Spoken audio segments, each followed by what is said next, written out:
Buenas tardes, bienvenidos a un nuevo episodio de Inspiras el Podcast. Hoy tenemos el gusto, el honor, el placer de contar con Miroslava Magaña. Ella es una empresaria, conferencista y una persona que no se rinde y que ha persistido y luchado por lograr sus sueños. Muchas gracias, Miroslava, por estar aquí con nosotros. No, gracias a ustedes por invitarme. Está muy bonito su lugar, su estudio y sobre todo pues estar charlando un ratito.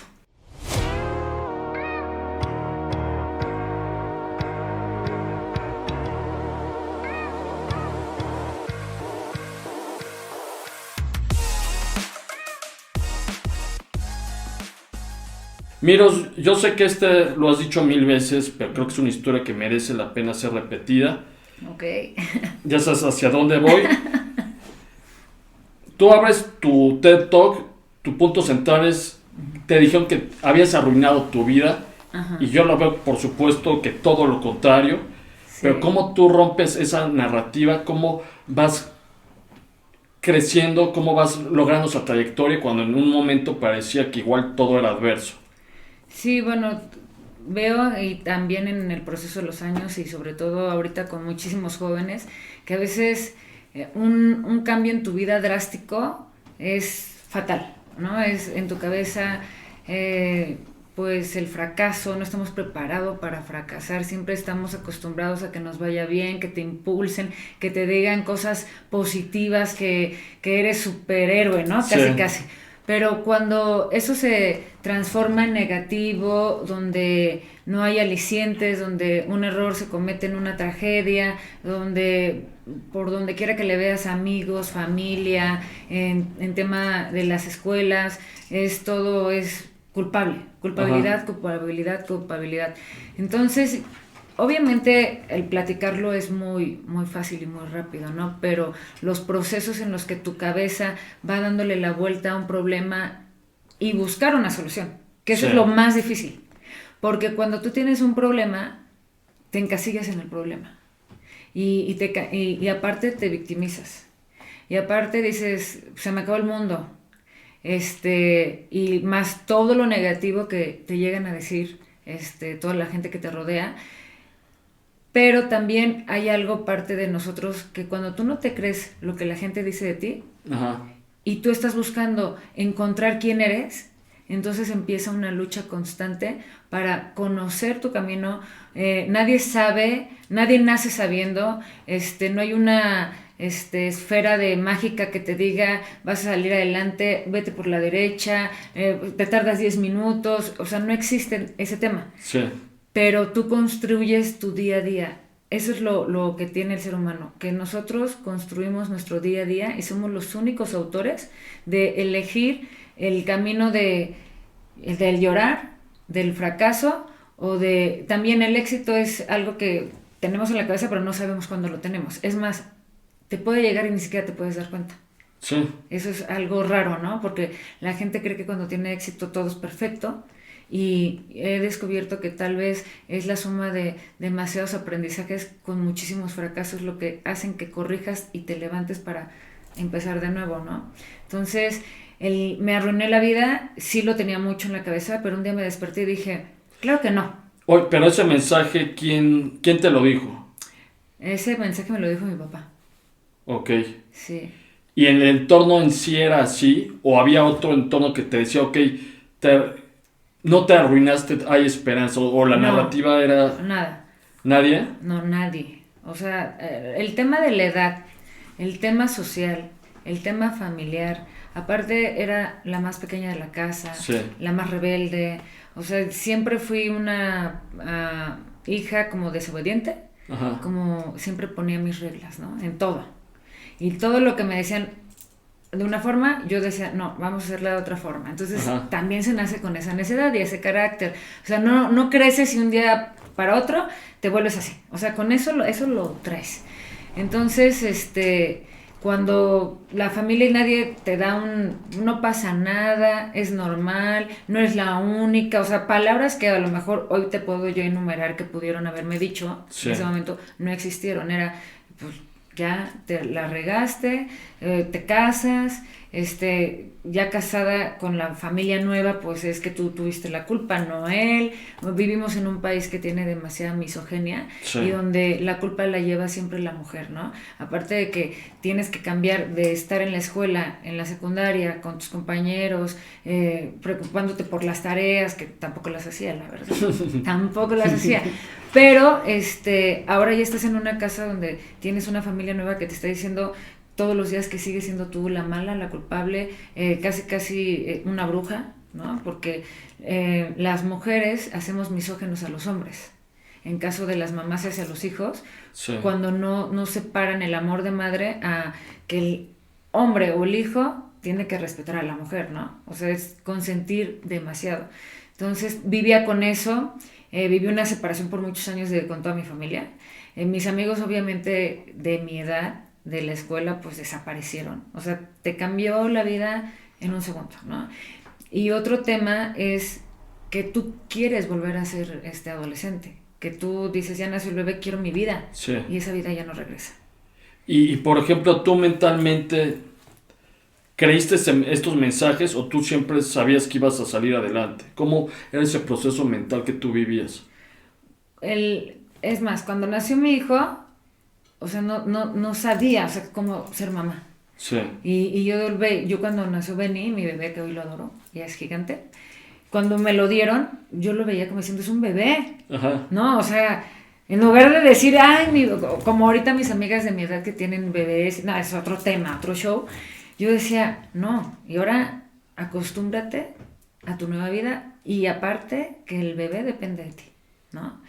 Y fue algo así como que me duró como 2 meses entender que era mamá de un hijo.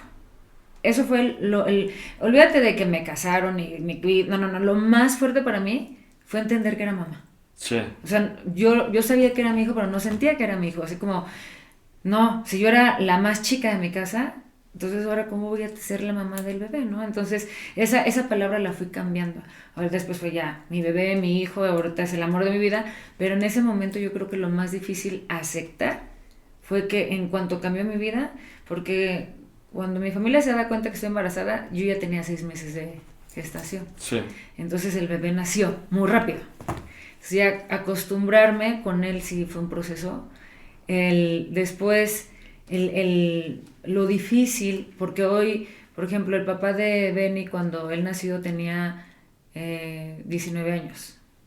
Entonces, pues tampoco, hoy que tengo un hijo de 22 años, así como de Ben, ya casi 23, veo que todavía era muy pequeño, 19 años, o sea, realmente yo a la edad que tenía, a lo que tenía, yo decía, pues él es más grande que yo, pero al final no. O sea, la diferencia de edades, por ejemplo, si yo ahorita tengo 37 y tú 45, pues no hay ninguna diferencia, ¿no? Es las etapas, yo creo, las más tempranas, las que sí marcan. Ajá, la madurez. Todo, o sea, todo. Entonces, que yo no me sentía a gusto ni casada, él tampoco estaba preparado. No le quiero echar la culpa de nada porque al final del día fuimos los dos, pero todos los días, a partir de que nació mi bebé, yo pensaba, ¿qué va a ser de mi vida? Y nunca me vi ahí, nunca me vi en esa casa por años, ni casada con él por años, porque al final del día una mujer a los 14 años no se enamora. O sea, eso no existe. No sientes ese amor, no hubo una relación de pareja, no hubo una complicidad, una amistad, o sea, no hubo nada. Hay varias etapas que faltaron. Todas. O sea, nos fuimos a ser papás de una, así, rápido. Entonces, pues no tienes un sentido de pertenencia ni algo que te mantenga, ¿no? Quitando el tema de que estaba casada y que teníamos un hijo. O sea, eso para mí era muy sencillo. Pensar que no importaba si me iba. Porque de lo demás no existía nada, o sea, no había un arraigo de nada.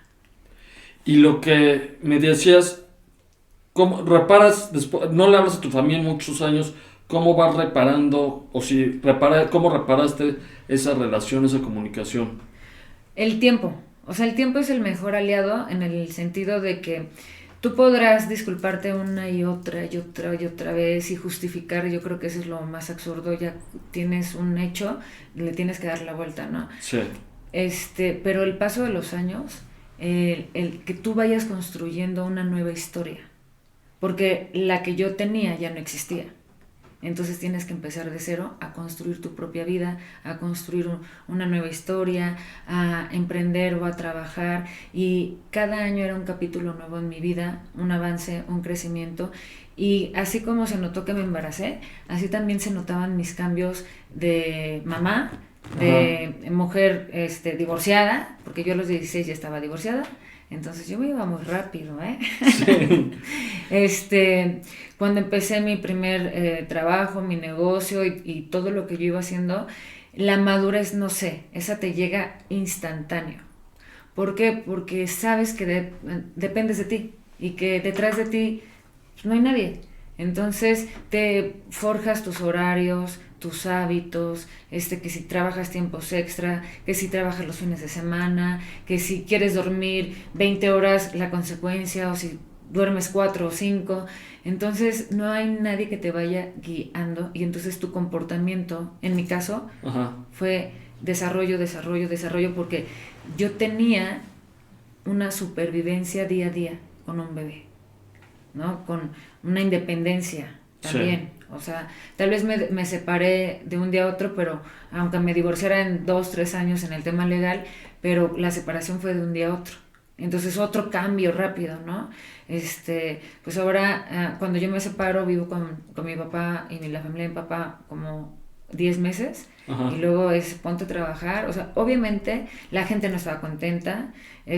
Yo tampoco pedía que se olvidara todo lo que había pasado, pero sí defendí desde el día 1 que no quería estar casada, que no sentía algo por una persona, que tal vez no tenía esa forma de decir las cosas de, ok, soy mamá, pero pues no es el fin del mundo y tampoco soy pues, un delincuente, ¿no? Pero lo que sí defendía era que, ok, ¿quieres estar divorciada? Tienes que trabajar. Sí. Y eso nunca me dio miedo. O sea, me daba más miedo regresar a la casa de casada. Ese era mi temor, ¿no? Porque fueron 11 meses que tal vez dices son 11 meses, pero para mí era un cambio drástico de vida. Sí, totalmente. Que si no querías, pues... Y vivía con extraños, ¿no? Y aparte juzgada, señalada, se enojaban, de todo, ¿no? O sea, yo sentía como que era realmente... ¿qué está pasando, no? Y cuando yo me separo, yo sentí eso de tener libertad. Y entonces la libertad cuesta. Sí. Porque todo te cuesta.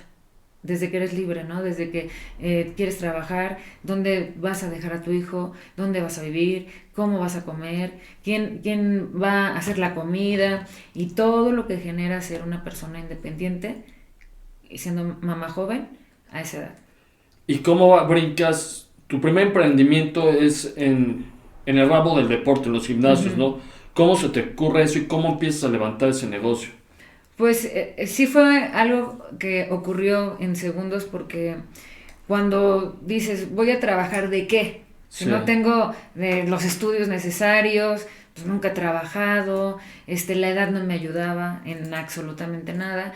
Y entonces me meto a entrenar a un gimnasio, porque yo necesitaba relajar mi cabeza, ¿no? Quería como un espacio. ¿Y siempre te ha gustado el deporte? Toda la vida. Bien. Desde chiquita. O sea, no me lo inventé eso. Toda la vida me ha gustado.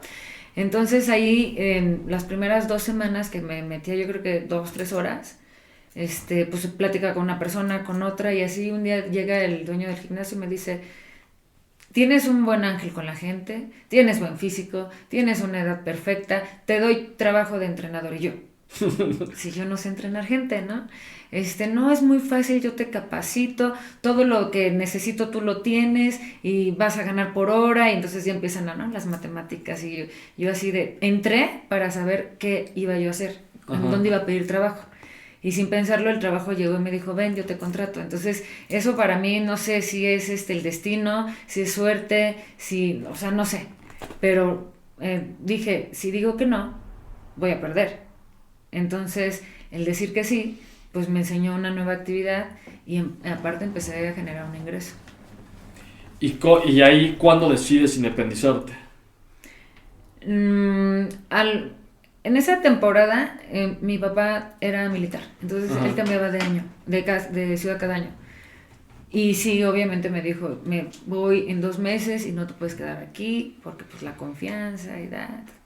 Entonces cuando yo empiezo a trabajar, lo que yo hacía era como buscar dónde vivir. Eh, Obviamente pues no era una buena zona, no, tampoco era una super casa, pero era algo donde yo pudiera estar tranquila con mi hijo, ¿no? Ajá. Busqué una guardería cerca de donde yo trabajaba.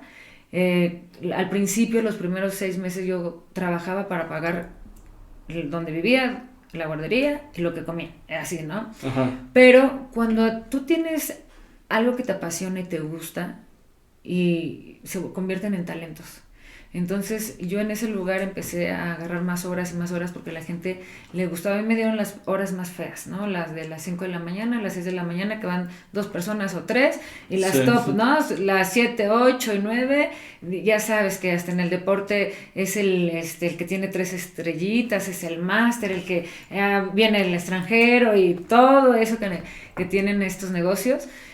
Pero la gente empezó a bajar a mis horarios y los empecé a llenar a las 6, a las 7, luego me dieron el de las 8, el de las 8 ya era top, ¿no?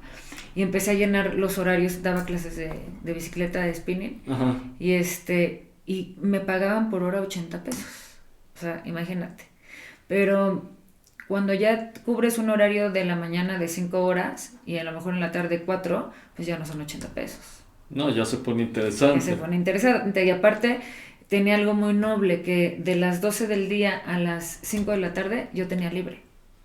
Entonces yo podía regresar a mi casa por mi hijo, y regresarlo hasta en la tarde en la guardería y ya iba, trabajaba y me regresaba, ¿no?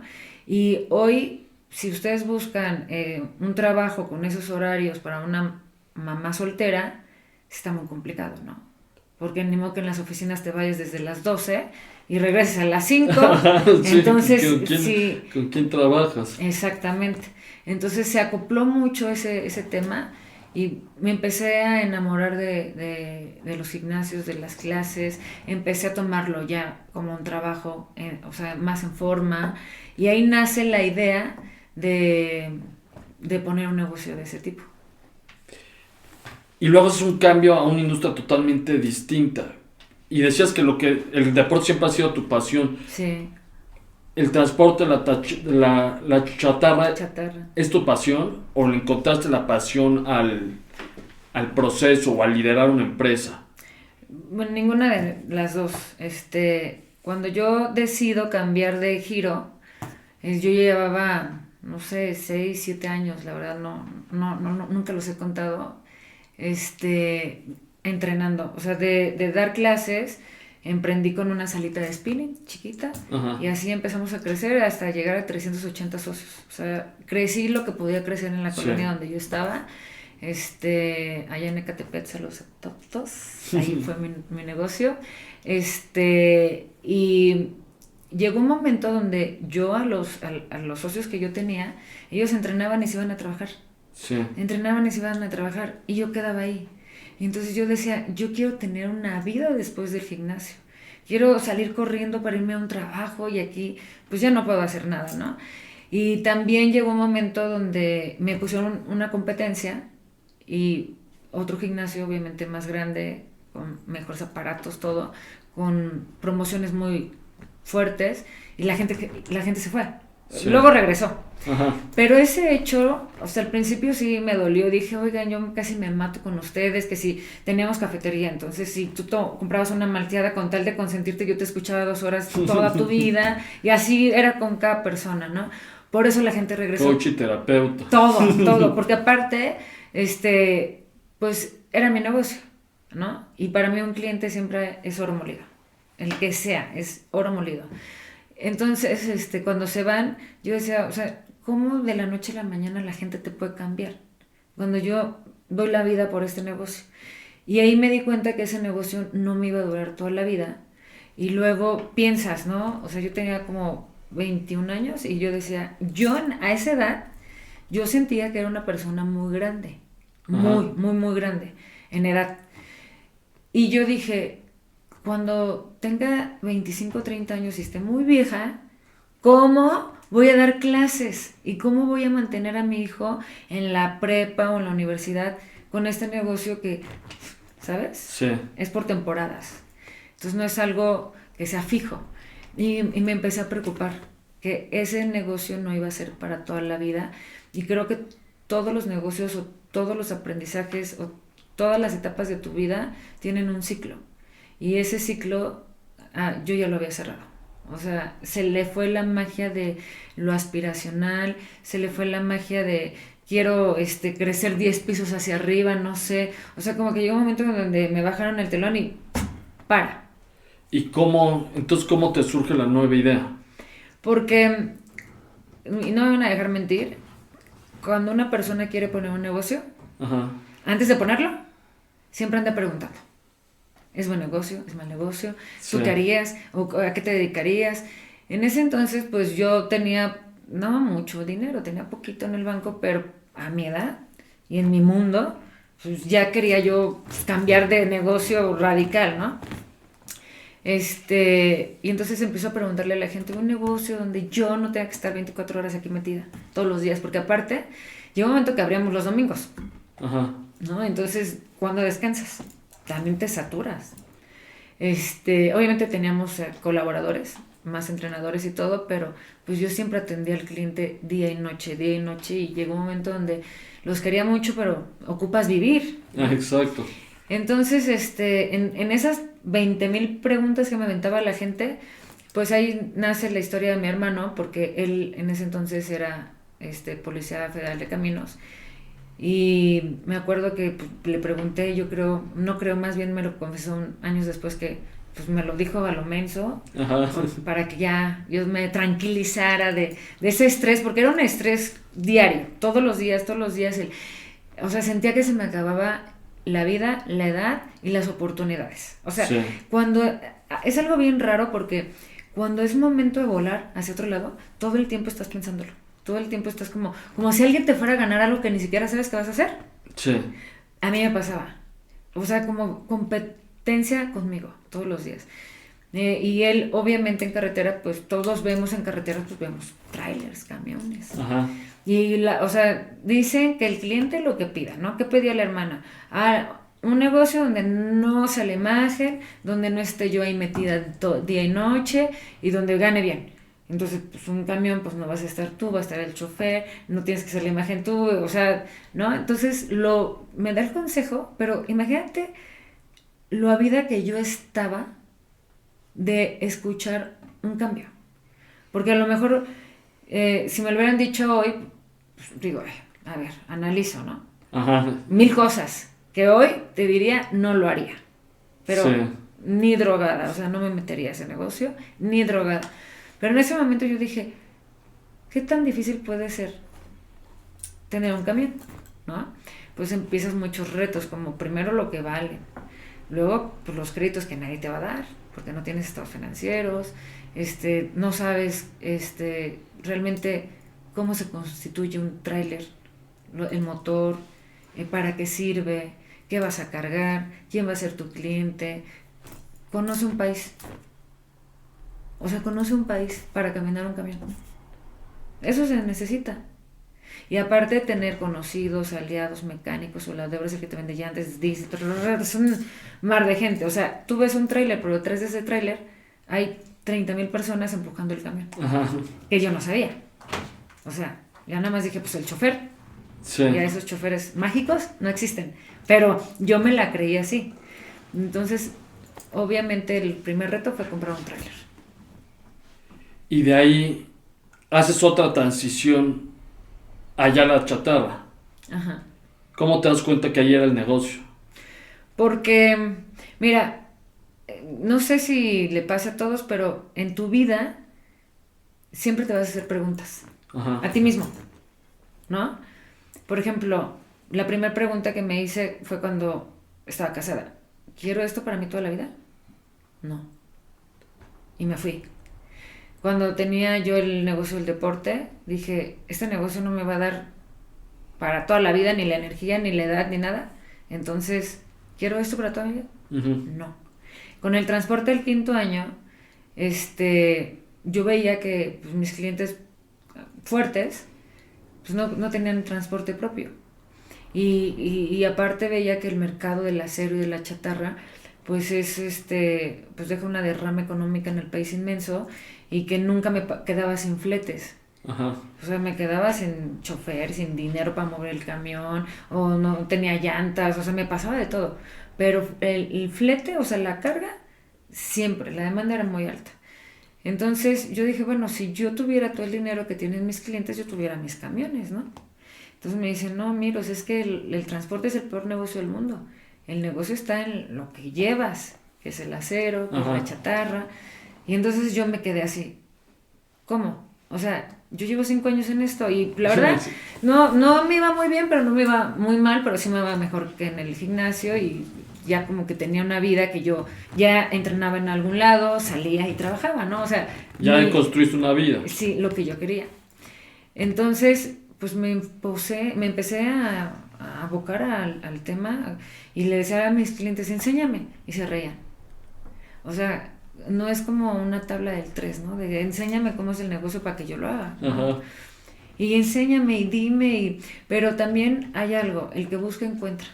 Y a lo mejor se rieron de mí como 20, pero uno, igual de loco que yo, me creyó, ¿no? Y me retó.